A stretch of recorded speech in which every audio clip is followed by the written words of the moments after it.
kan rilru kan makat chuan thamuanin kanom don ani ti he thu hian min ril ani lali suwa khovela lo kalaya a thamuan em na san kha pathian fapa ani va ani mai lo va tuya phone at pui te ke a petera ten mang anga ana lain isuero chu thamuan takin long mei lama muhila lali suwa katien ema a thamuan thin na san chu pathian fapa ani va ni mai lovin pa pathiana apa a ain ma kat va ngani chumangin thamuan na chu keima ni lama aum thei lova pathian kan nai po le pathian kanin ha hot chuan pathian thamuan na kan samdor ani lalpa nai tua pian ten thamuan na an samdor lalpa nai tua pian te chu lampan a thamuan don ani unang teu he COVID-19 chung changa hian kamoi rekhop mai Facebook lama tele WhatsApp lama te po thu ka post ve mai no va maro chu film khur takin a heng hi mithiam zo te che thunani ti in kamoi renga post pop asiam mai lo amaro chu voina ero chuan ka thong trai ya thamuan na thu cha puan hi a hun ve ta le in ria a chuwang chuan ami te kami te thamuan ro ati angin lalpa mi te ne na thamuan na thu cha han puan chua hi a dul ve ta le in ria ani unang teu thamuan na le chol na dik tak chu kan pian puimi sia hian a onglo pathian Krista a chau ani ti hi kan kria ta poi mo em ani kan thamuan na chu tuya phone na tui phone are a ani lo khi alema khi alen to lo na a ani lo khi ale na va na I lava khi alen to lo nuai thamuan chuan alen le huna khi pui le huna I lau le mai khi alen to lo nu a I thamuan chuan khi alen lo avanga I thamuan chuan I thamuan na Krista alani lo tui a phone lo avanga I thamuan chuan I thamuan na Krista alani lo chumangin kan thamuan na chu tui phone re a ni lovin tui phone te hau re tu ama Krista zo kha kan thamuan na ani chu kan khiat fia poi mo mani har satna lo thenga I lava har satna kia na I thamuan le ni chuan I thamuan dan kha ala dik lo Krista ala ni lo tingani chumangin thamuan na dik tak chu Krista ani lali so khovela lo ka lai khan asil tir te khai suan a thamuan thi nima seuna teu an pon lama tram chavina thamuan a chan chu an chung rila I suwa kha ala nun lo wani lali suwa thole ma chuan zirtir te chung rila khan I suwa kha anung thei lo wa lali suwa thole nuwa chuan ama ring tu apiang te min thamuan turin pon lama tanga min thamuan tu ni mai lovin kan chung rila tanga min thamuan turin kan chung a hian thole nun na tharang chu bekin kanon tani pathian chu fokin ong ro se amen chuang ấy khamuan na dik tak chu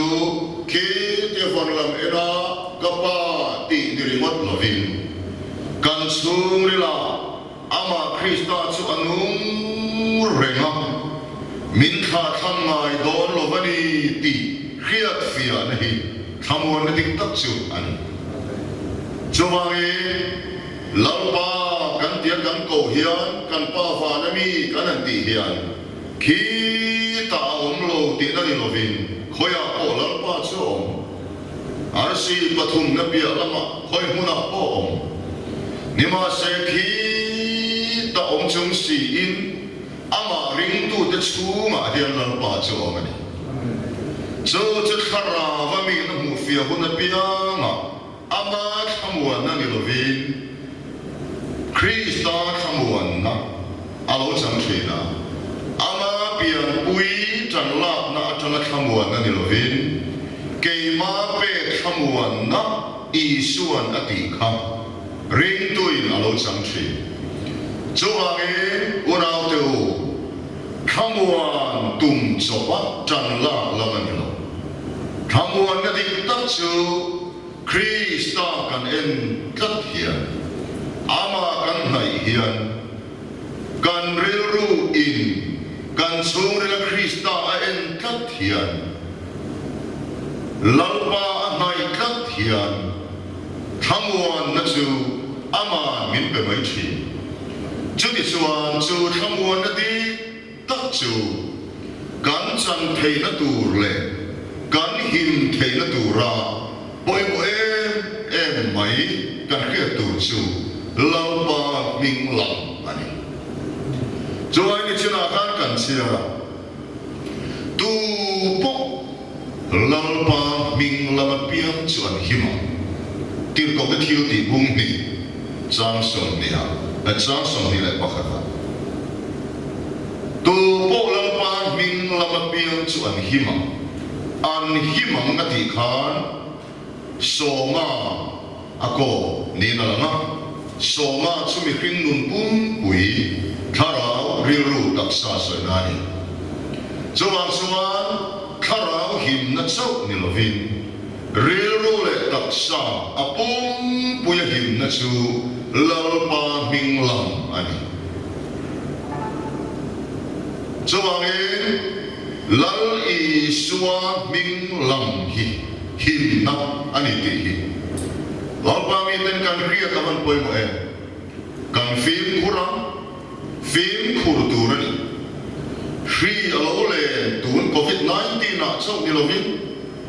ring tu chen kim ma ele ina nun phung chet vel na song songa a film kurturani rim he tak sai pathian che ne in ani awangim thiam lim na konga po akal turani rim tui bal te ina in turani lo tui thiam lim in te po kan ti ve turani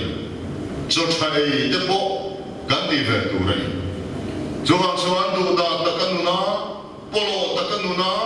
trok te kho sak kharin tu nu nani lo khima cho ha chuan ei le ina kungen kima ai tur tha sa te thilman to te kan ei thelo ni koi kan tak samamo thil thiam lim ei te chu kan ti turani khim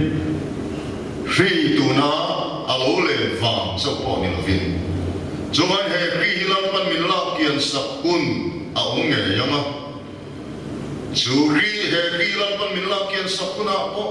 ring tu chu a fin khur zel tu ani rim rima fin khur tu chu ani amaro chu eng ang po in fin khur mai la chu zong ai poi mo chu lalpan ko poi ven lo chuan tiang deuh khan lalpa ven him na kan chan lo chuan film khur na ringot kha kan suril nun kharau him na ani chuang awani kan taksa te chalo him ringot ma se kan suril nun kharau ya him apoi mo bani chuan him na di tak chang tur chuan lalpa ming ko apoi mo chuang in pathian thui tu bo lalpa ming lama piang chun hima hei kan so tonga chuanin lam tin ai sia ka atong bula chuan ko ti ani lalpa ming ko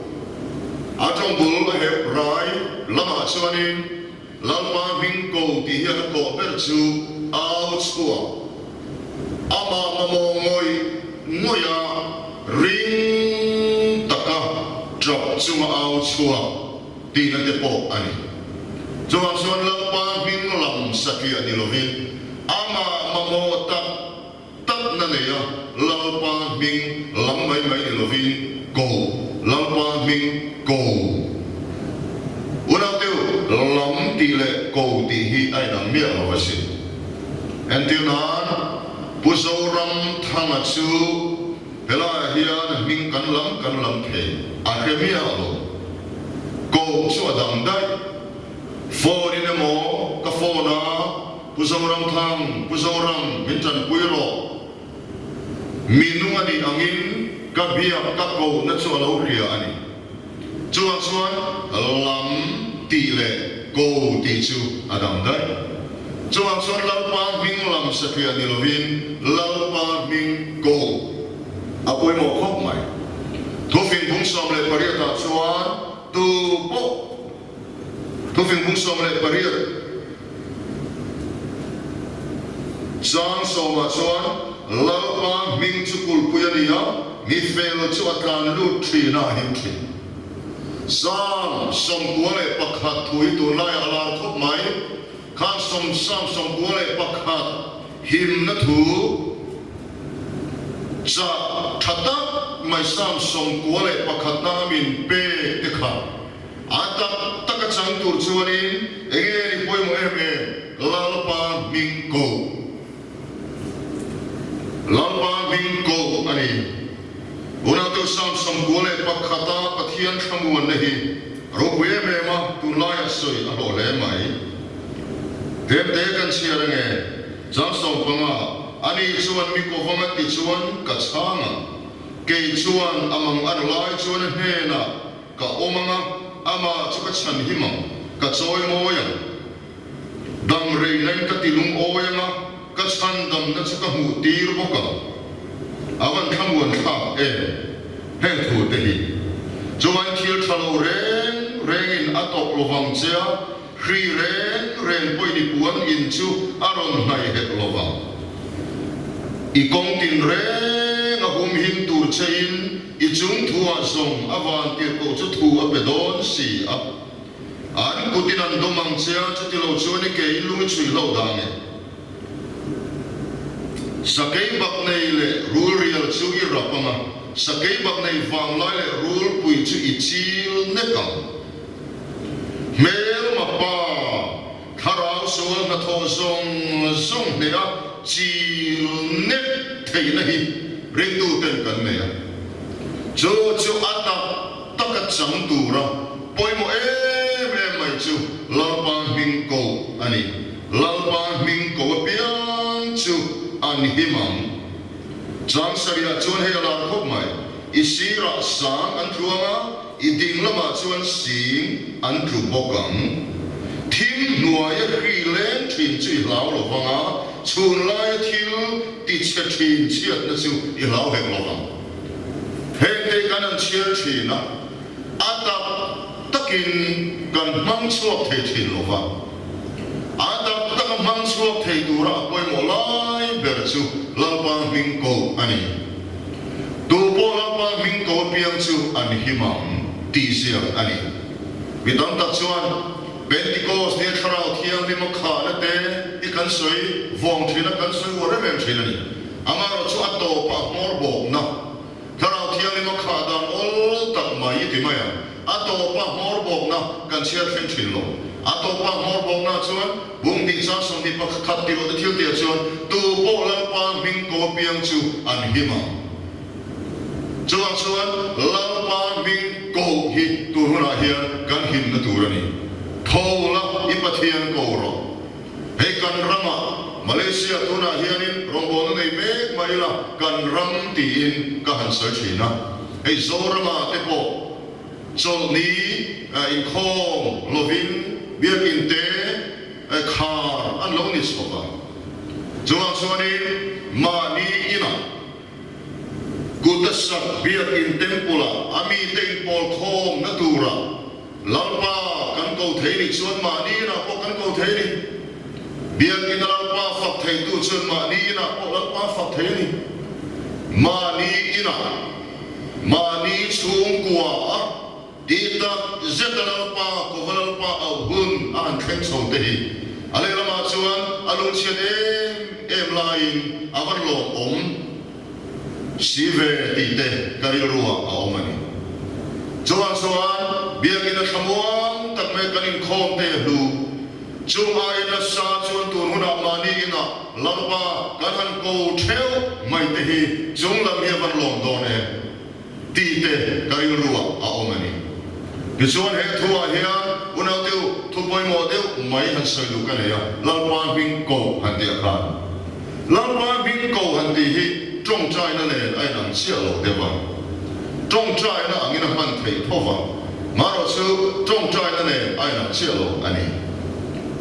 trong chai na suan olalpa kan ti kan du zon ti kan khena ato pa isu bingin kadira che kan ti ani chu chu adik khabani amaro chu lalpa bing ko han ti hi chuan ako tak mai chu ato pa isu bingin kadira che ti kan trong chai ang kha ni chia lovin lalpa bing ko han ti chuan ako ber chu lalpa isu asa trong chuan Lord Jesus mo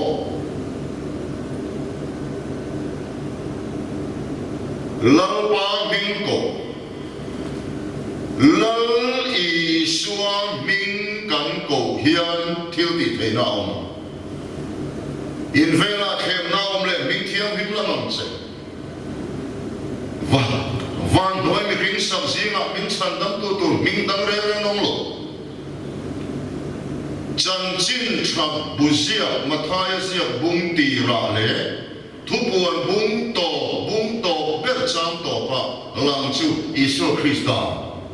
atran ti ra Isu Krista lo lama ato ber thupuan bung to pa Isu Krista ti in akha bo chuan sunali Isu Krista hi engkim makaleng kim ania engkim bo Krista ania vale kovera hian akhat vekani chuan lalpa ming kan ko hian thil ti theina aomani o lalpa Isu trong trai ne lo mai por lo lang engtik lai poi ni khem sil lai poi ichoi lai poi kal komai kal lai poi engtik lai poi lalpa chu iko theire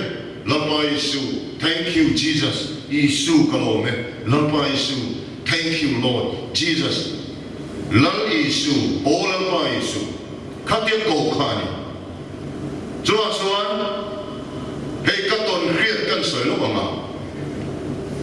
lalpa Isu thin rim thut na turang te lo khen te hian Lord Jesus lalpa Isu kan tia ming kan ko hian lalpa min be sak thinan hei han ngai tua chiana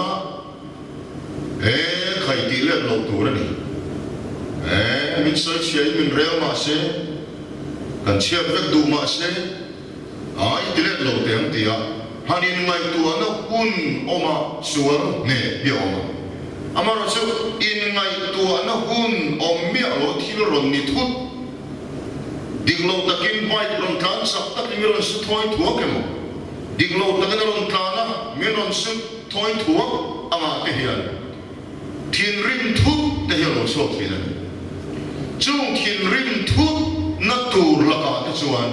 lalpa ming kan ko man chuan antara ne na kan sam thin chung te chu atak taka thil ton khria ta ni a ka ton khria ta ni a chung ba sai no ni entinan pakatan sare ro kila motorin ka tan tha Bethlehem kong su kha te ta te mai kiron tran tha ka tu versona miron a khum vak mai a bai bon tran tha kha ya aron ti vak mai ha ti ve kha sa hong de mai mo mà sẽ làm bài su các tin phát cả tỷ lệ lovin nè nó cả sẵn cả thì về tay là rồi thì cần tin là mồ hay nuôi mày rồi cho khát tiền nó thiếu lẩu thêm thút để hiện lao ba minh cần bổ chuan nè nó cần chẳng thủy này cho ý xuân minh cần là minh rong huệ chẳng sẽ thủy mồ sa khó đăng tên anh bắt hiện minh hiện xua anh câu thủy này buồn tiêu sa khó đăng bắt hiện minh sa khó đăng trong trang kim tê cái sợi tầm hi cái đủ vào Lari sori pathian Israel fat nena asoi pakhatsu sa khodang milen bia tena an milen bia dan chung chang te kha zo su ngai ven su ti thu lampana petlat mai chuan khang te kha van poi mo e chu bible hianin e china takin e kan mu a Hey, helai hian kan chia ro banga Deuteronomy bung som le pahni chulai te kan selo Deuteronomy bung som le pahni cha som thuma ti borala an omna anga khan in o velo na durin film khurula hen nam te hian eng tin nge an pathian roman bo an tiangin keini poi ni ti vengu ti in an pathian te chung chang thu te chu zot ver su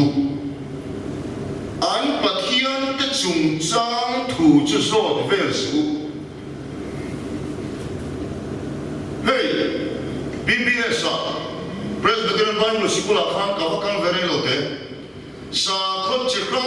rang chan chin te kan sirani ka soi siang chung lo sa khodam biate a hena rombol na te nei choi khang te kriat ve a thai chi ka ti ti kan ho tu ta nan soya a tha tho mai amaro chu bible chu sa khodam ten pathian an biak dan chan chin te an pathian chan chin te zot kual ve lo turin ami sarel fa te ka ti tlat mai ke chu hen sir tam le tu te hi ka pe vak lo a tha ka ti vak lo atul fe lo wa son sa khodam pathian bing te kan lam mai tu ani lo re ti hi bible ka sil chen ve na tra ka mu da ni ti da ka se ta do ni chuma son sa khodam ten do na po an pathian bing eng mo kha ka ron soi du lo ni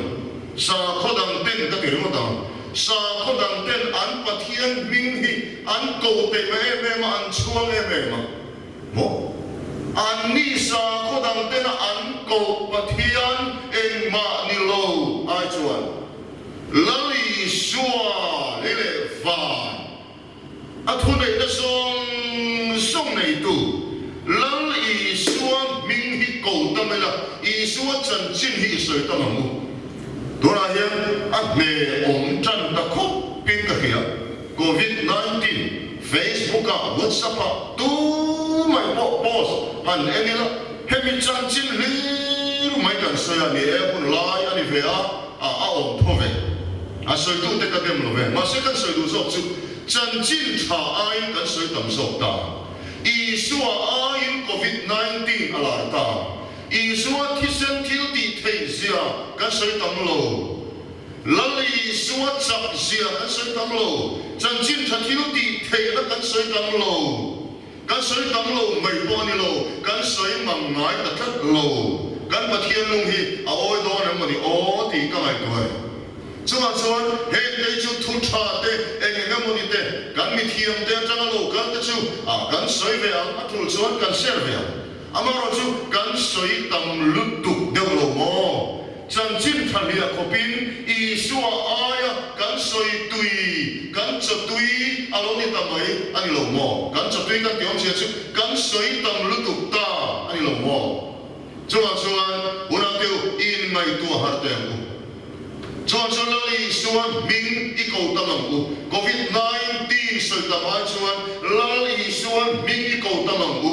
lali suwa ming I fak tamam ku fak nai thil ti thei na anei kha chuan fak nai pathian la thu the da choi sang thi harsat na kara buai na kara khovel chi ai na kara ke ni song in lampa ning kan ko don long ni alam kan hoi don long ni har na bible hian alo thlen na masaper chu kan ke mo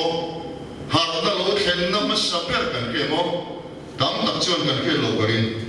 har na lo thlen na masaper chu Genesis bunglia kan muani Genesis bungli chuan som ni le paroka chuan tin se tha chuan ama nge po chuan fopa ani ta a minga chuan enosa sa chumi lai chuan mi ten lalpa ming an lam tan ta a mi ten lalpa ming an lam tan ta a enosa ti ong sia chu der thong mo thi thei ti na ni thi thei der thong ti na ani chuan abel atang toin abel po engmalo ti na ani chuan enosa po der thong thi thei ti na chuan kan der de em ani mi der de tak kan ni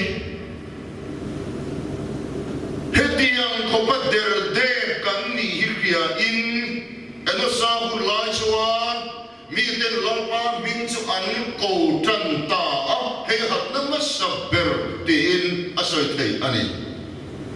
chuan tu la hian har na kan mo em chu he hi ta lalpa min I ko tan mu lalpa I su ti in alam me hoyang ku ni chera ka sultan khan Lord Jesus thank you Jesus I love you Jesus asap trong thiam lo per hian ti khan kan ti ve ama lalpa Isu ka hmai che lalpa Isu ka du che o lalpa Isu kan har sat na le kan ta na phor khuru ma tang hian karon a va che lalpa ti lalpa min ko hunani tu ni ta la pum thum chang som nga le pathum em ni kan lo bang thil hi sexual pal hi la oma traba bung thum chang som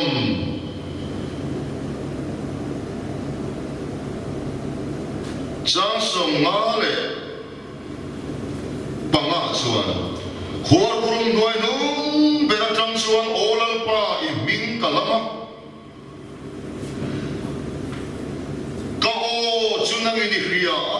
ka thok la ka thoma I ben up sulong che aman boy moe khor kurum noi nung bera tang hian olal pa I ming ka koha kan harsat na kanta na kanmang an na khor kurum tang hian lalpa mingi ko wangu lalpa ming ko hunani to po lalpa ming ko piangan himangati joan sorang Christian teu hovel po puya kan song na tha Christian te bi takin lalpa mingin thilti thainane o lalpa Isu ti ini ko wangu ni chera soitan khan tong trai na man the ma se tong trai na le nai nam sialo a ming ko top ani tu na kan soi chu Chuan tong trai na ato pa Isu min ka diles kan ti po a thal tu chumi ba ta chuan Lord Jesus lalpa Isu ti a min ko na hian thil ti thei na le wangin lalpa min I ko wangu lalpa min han ti hian mathaya sia bung ti ra kan huangin a minga chuan Isu I saturani mo ani chuan ami da chuan thil ti so la ka sandam don sia Korin thon khat bong khat tha chuan nge ni kan ko khan ho mun rang khangom te chuan lalpa ming an ko thin an lam thin ti ani Stefanan den lung don po in lali suan ming ko ani chuan thuthong thara ko ran ho lalpa mi te khan lali suan ming an ko thin Joy suan min ko na chuan thil ti thei na ne ni thil ti thei na ne kan him don ni amaro chulal pa min ko ri mata tong tai ri mata phim khurlo at boy ka chu dik cholo chan chin tha so na sia bung saria chuan in e kan mu saria chuan hetiang hi kan hua sang khaka chumi so chuan I suan Galilee rama fanga Juda ten ama ti hluman tuma wangin Judai ram chu afang du lova ka ama ti hluman tuma wangin Judai ram chu afang du lova isu kha thi hun lova thi chu tum mial mo khama nam ka kan tu poi mi pui ka ra pun ru so dai chuma chu thi kim kim ma la wa ni lo abuna khen chuan I thuang ni ro se ti mai Ami kim na chuan a upur veniam kapa he lo yen min pel the lo long ni ti ma se thu ni ro se apa chuan chu cross o pungai turani ti chiam ta ka rian non ti le wangin amen tin cross long ta kin puwa abuna khen chuan kha ha ni ma se abuna khen ma chuan ti lum an tum khan mo ape hel veni Juda tenama ti luman tuma wangin Juda rama chuan akal du lo kada khan vakal lui ta sela abun lova athi thei dona chuma chuan pa ina athi hun tura arwa lova thi khai sura tum lo ra ti te kan ke da poimo chuma chuan he thil pakat kan soile do chu mi kingdom chen pa ngai tural panarwa chukum samsari aniya sama kan huangin somko kan huangin kaka chen ka chuan thalka thei chin indo thei chin soina ni chitha thei chin soina ni ten tia kan zir chen ve na chuan khalam kha a ko lu tu lovin ka pia chu ti zong lo sei long pon ka do chong lo wa ka the the thova ama ro su mi king dam chen pa ngai turlal pana ti chukum som sari hi ni berina lamani he ta tu ya le ta he ti lo ka se la mo sia hun mula ma chuan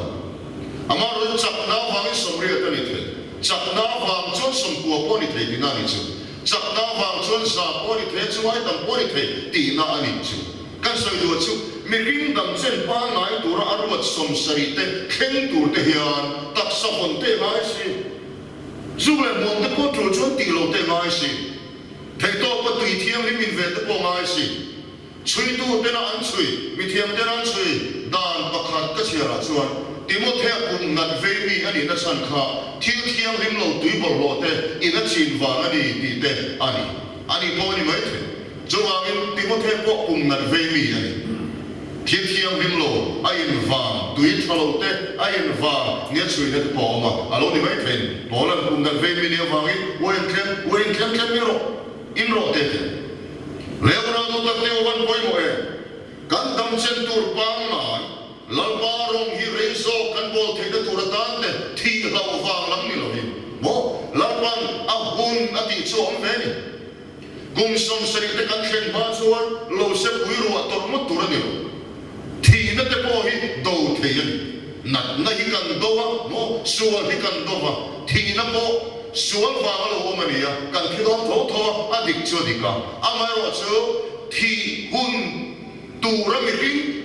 dam chen pa ngai tura arwat po kheng lo wa mo kan om hilal pan rem ati lo mani ti te kan phela poi mama ro chu som sari dam kheng lo piang kha an piang thar lo pathian thonoi lo ve kan ti na lan pang ni lo vi kan soi du so ka ro chu lo se pui ro tor mo tura ni lo chuan una do tak te o lali suang e po abun lo wa chuan thir tum re reng lo atlan se ve mai George kan ke da poi mo khop mai chuan huai hi rin na kal kong ani chuang lo chuan kutsil mun tur han tiang si te thei to ka phim khur tur han tiang si song te hi kan som ve te kha rin na ne ain kal na aum chuang lo re chung song pa ka chuan kan him na chu lalpa ani ti khia lalpa min kan ko van poi mo e lalpa min chukul poi ani hallelujah mi fel chuta chuan kan lu ta himani lalpa kan lu avan thu ta em ko huna hian lalpa ti tak na hunani lim chan mai hun to lo chuan sa ko ne kor ban mai hun to lo Itang tak chuan sa khune kora kan hanga lam sar nan kan hanga ruang pol nan ber kan hanga khotala lam sar nan te kan hanga har san na mangan na lo khen tak taka lalpain ha hun lo khen chuan kan in nat nam le lo mo voine kong tim re kan film kuri ka soi sel lo film kur turani masa unau teu lalpa rinsan lalpa dia lalpa in ngat tu teu lalpan asan himdona teu omale so thutiam changtur chuan unau teu lalpa in ngata lali suam min kova anele in tuklu simngai song sima kan kharau din hun hitun huna he afel poimo ber kan taksa te chu gung sa hi po dam se lalpa du da na kan nu lo chon om se om chon lo re adam ma khasu wala tu chung si in siam thada chang si lo in la dam se gung sang ma po gung sing khat po dam se om se nei lo chuan thil poimo ber so kerot kan dam re mo re lo ve mo sual sima kan kharau din mun ahima lalpa den kan in tuklu hi a poimo ber ani ti hi ura deu kan riat avan poimo Jovangin hallelujah amen isam suamu Malaysia unau ko hanopo isam suamu kan nei lalpa na phalova tuna hian ei chok ni tin thoka ei mo tholo chuan ei tur dai lo mai te po a thech kan mai the ma seu nau tiu lao lo hangu lalpa lam kan en khatanga kan nei lalpa na phalova kan mo simin pe ang ti hi Voina hian sana hian kan kriya ta poimo he ani chuan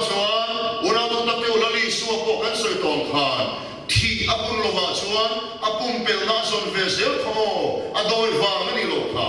chuan lalpa kan rin na ko la hian fin kur ta kan ka mo he rin na le rei ka ta ono re chuan kan thi hun lova hian kan thi hun a pe gi lalpa ru ta ne mai ti mat po hi ani chuan lo kan thi hun lova ya thi ve the khat a ta wang te mani in von fel pe lo wang te fin kur lo wang te kan tak sa tur thun a wang te mo chuan dam rei lo the khat chuan lalpa a kan him the na tur tan kan kharau mai ni lo ri ro tak sa pum puya a him the na tur tan kan tak sa von fel na ko ma the to so ila chung song ai poi mo chu kan kharau chung ril ru kan chung ril kharau adam hi ani chu mi dam na tak chang tur le pathian khamon na tak chang tur chuan lalpa min ko hi him na ani hallelujah amen ato bertana kan soile du chu una teu lalpa min chan chuan na hian har sat na lo ka achan chua an om Mase har sat na muna achan chua pon Rinto tam takachan chua dan chu har sat na laka ni lovin muna Daniel thian te pathum kha mei pui laka achan dam lo mei pui muna hallelujah a muna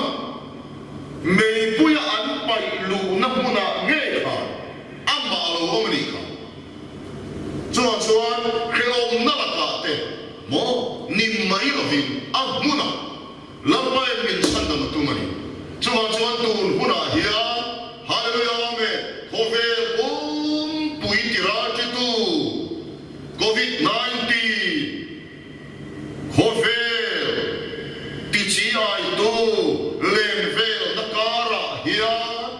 unau tu he munange hiya lalpa chuan mi te dena thil ti thedal tira du toni ama auto lalpa ring tu tak te tang si pok hom kan ni hun Christian ni lo ten Christian te pathian lali so Krista ro puisia ataka an buna tur hun ni na langani he una hiya lalpa tia sual sima alam kan hoya ading kan ko phuchuan khobe bum ma hiya Isu Krista hi aro pui don ni hallelujah amen khobe bum pui Krista la ramani hun tur ya khengai ngai don Jodiang chutur huna hian tan so me ni in alangani chuan kal chi pok om kan ni theina turin lalpa ming kovila sual simila lalpa silfai na sang turin amena ikirang u lalpa ming ikomol molang u ti hi ring sa du chuni lalpa na thu malmin sam sa se amen amen